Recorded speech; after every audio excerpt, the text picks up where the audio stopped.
Hello मेरी shining stars. तो आज हम करते हैं कक्षा 6 हिंदी व्याकरण मनस्वी पाठ्य पुस्तक अध्याय 15 विराम चिन्ह। जब हम किसी से बातचीत करते हैं तो एक सांस में ही अपने कथन को व्यक्त नहीं करते हैं, बीच बीच में रुक रुक कर अपनी बात को भली प्रकार से समझाते हुए बोलते हैं।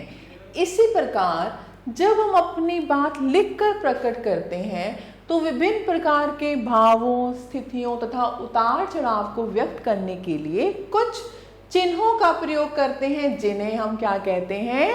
विराम चिन्ह। विराम चिन्हों के अभाव में कभी कभी वाक्य के सही अर्थ को ग्रहण करने में कठिनाई होती है। जैसे उसे पकड़ो मत जाने दो, वाक्य के दो अर्थ निकल सकते हैं।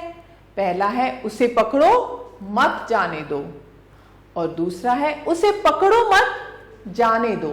ये दोनों अर्थ तभी स्पष्ट हो पाएंगे जब इस वाक्य में अल्प विराम का प्रयोग किया जाएगा। जैसे पहला है उसे पकड़ो मत जाने दो, यानी यहां पर हमें पकड़ना है, जाने नहीं देना है। और दूसरा है उसे पकड़ो मत जाने दो, यानी जाने देना है, पकड़ना नहीं है।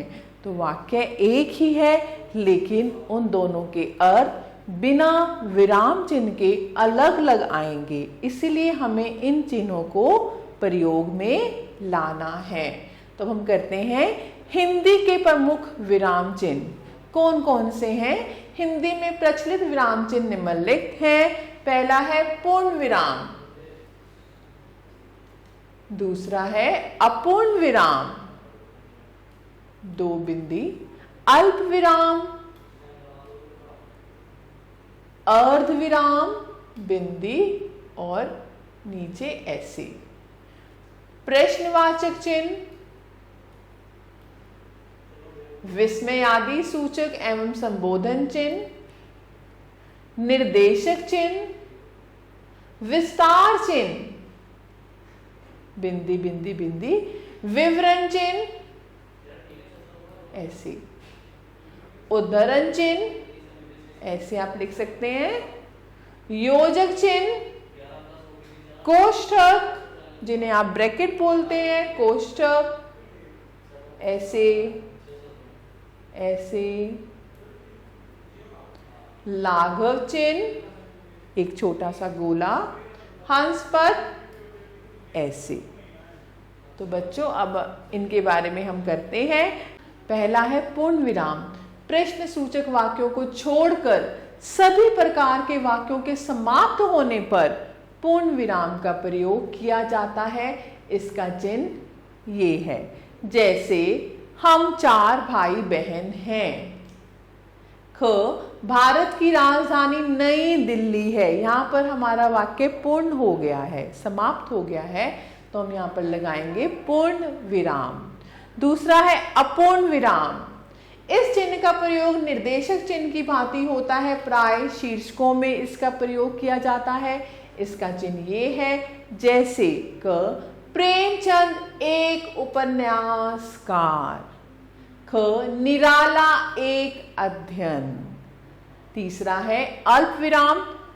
अल्प विराम का प्रयोग बहुत कम अवधि तक रुकने के लिए वाक्यों के बीच में किया जाता है। इसका चिन्ह है जैसे क 26 जनवरी 1950 को भारत गणतंत्र घोषित हुआ।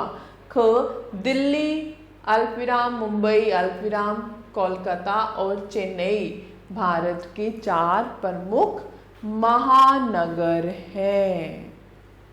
चौथा है अर्धविराम।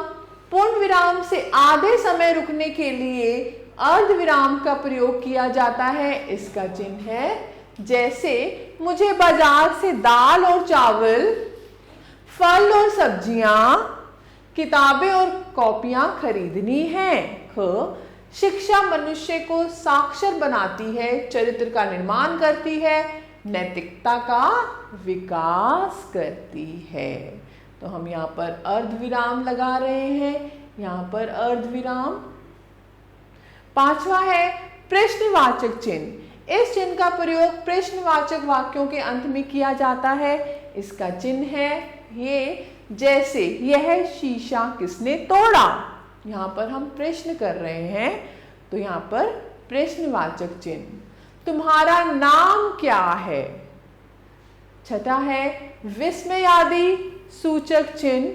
विस्मय, शोक, घृणा, हर्ष या आश्चर्य आदि का भाव प्रकट करने के लिए या किसी को संबोधित करने के लिए विस्मय सूचक चिन्ह का प्रयोग किया जाता है। जैसे अरे तुमने काम पूरा कर लिया, तो अरे के बाद हम ये चिन्ह लगाएंगे।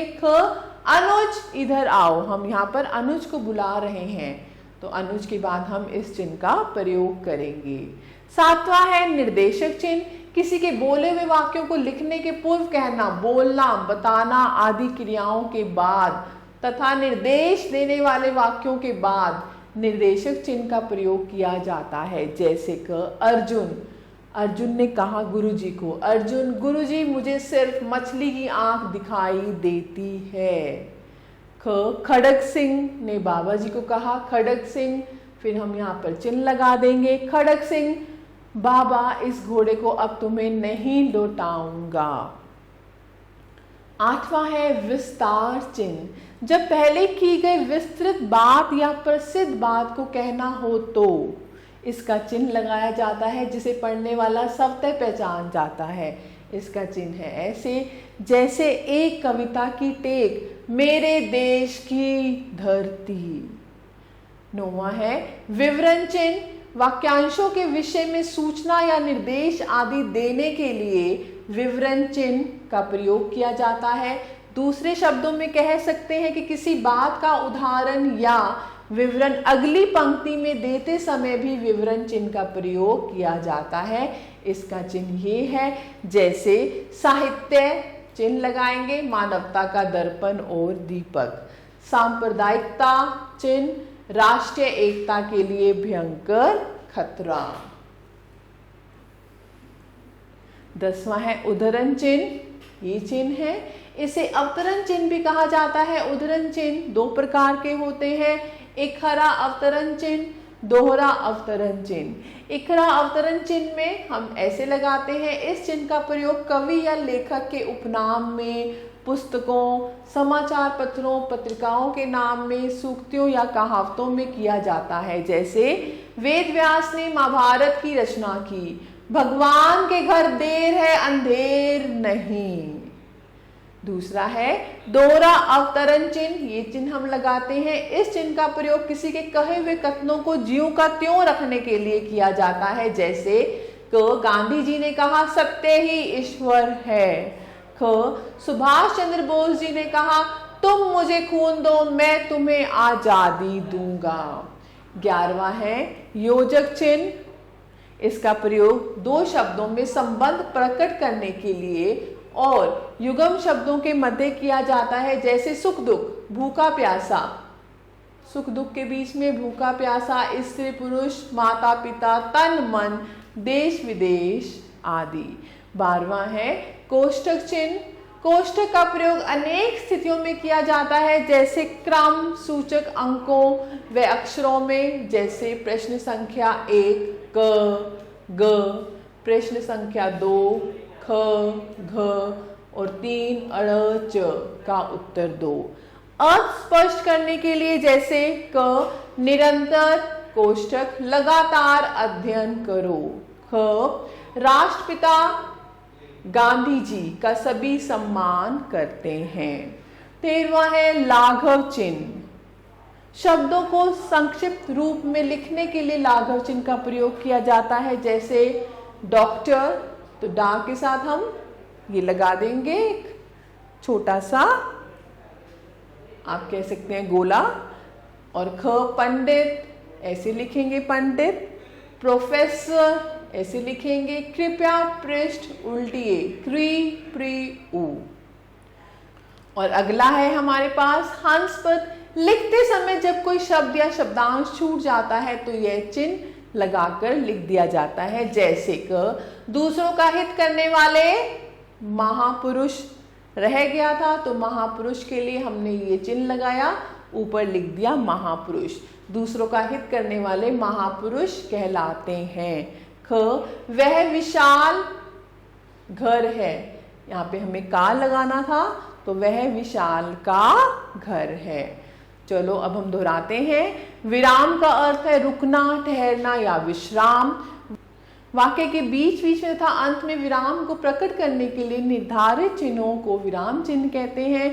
प्रश्नवाचक वाक्यों को छोड़कर सभी प्रकार के वाक्यों के समाप्त होने पर पूर्ण विराम का प्रयोग किया जाता है।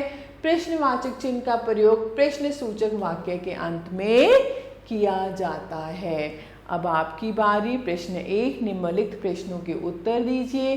तो जैसे क है, विराम चिन्ह किसे कहते हैं, आप लिख सकते हैं। ऐसे ख है, विराम चिन्हों का प्रयोग क्यों किया जाता है, ये भी आप कर सकते हैं। ऐसे प्रश्न 2 है, निम्नलिखित विराम चिन्हों का प्रयोग कब और कहाँ किया जाता है, उदाहरण देकर लिखिए। तो आप इनको अपने आप करेंगे। ऐसे प्रश्न 3 है, वाक्यों में उचित विराम चिन्ह लगाकर वाक्य दोबारा लिखिए। जैसे क, हाय मैं लुट गया। तो इसे आप कैसे लिखेंगे, हाय मैं लुट गया, हाय के बाद आप विस्मयादि सूचक लगा देंगे। वनों में निम्नलिखित लाभ हैं। तो ऐसे आप इन वाक्यों को कर सकते हैं।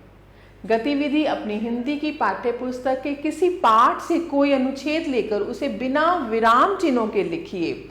उसके बाद पाठ्य पुस्तक में देखे बिना उस अनुच्छेद में उचित विराम चिन्ह लगाइए। अपने अनुच्छेद का मिलान पाठ्य पुस्तक से कीजिए। कोई त्रुटि मिलने पर सुधार कीजिए।